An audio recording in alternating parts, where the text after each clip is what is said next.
Dere ona karamal bilen bir baylar ýaly hiç görelle. Kakas beýdi otursak bir zat diýmesinler. Ýür öz howlymize gideli. Bir de howly nadiyat bağımsın ýaly. Şak ýa nadiyat bağmy. Onun şu işi suat. Kisadan haber yok. Bir amca çok üýnüň törüne geçip oturam da. Öyle staýda otur. Öyle ýok.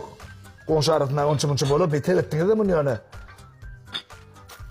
Hani böyle şakalat makalat yok mu arsana?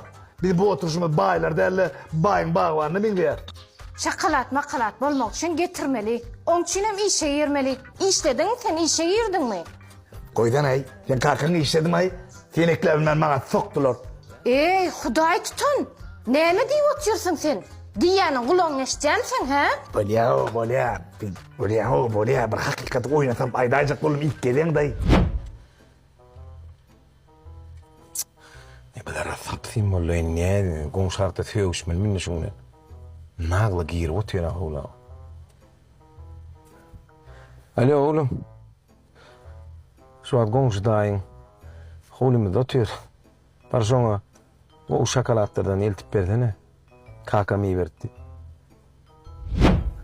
Bolya bir şemala bir çay bir içeyinne koydan. Alo oğul. Taňyda şu kakam size urup. Kakam uydu mu? Yo işten kamerada size urup. Ana maskara aytdım ha men sana maskara bolur deyip ana. Alma komşu. Mehmet'e soğut mu ya sadaka mı? Görüşün sana deyin ne? Alo. Alo. Komşu sen iman vicdan yanında bağ ya bağırın bağıyla çalıştın mı? Men holymda oturup sen maňyňy diýäňmi goňşy? Yo sen bu ýerde ýaladың bolýarmy? Bir tonan rakmy? Bir maskara durmuşmy goşulyp? Bir arada gip näpsiňle oturdyň sen? Bir de var üýüň içine girip içki jaýa üstüme batyrnyp ýatarman etdiň sen. İnnamcan oğlan tutuşuna kamerat koydun ha sen o yaşar el etmedin ha. Sen şu öýde mi nirde? Yolla şu var. Nirde işen ayden nirde işen o başına bela olun da sen. Daha öyle yığına bardakları. Yığınadan ayda bolmadı birinin özünde yığına yağdır.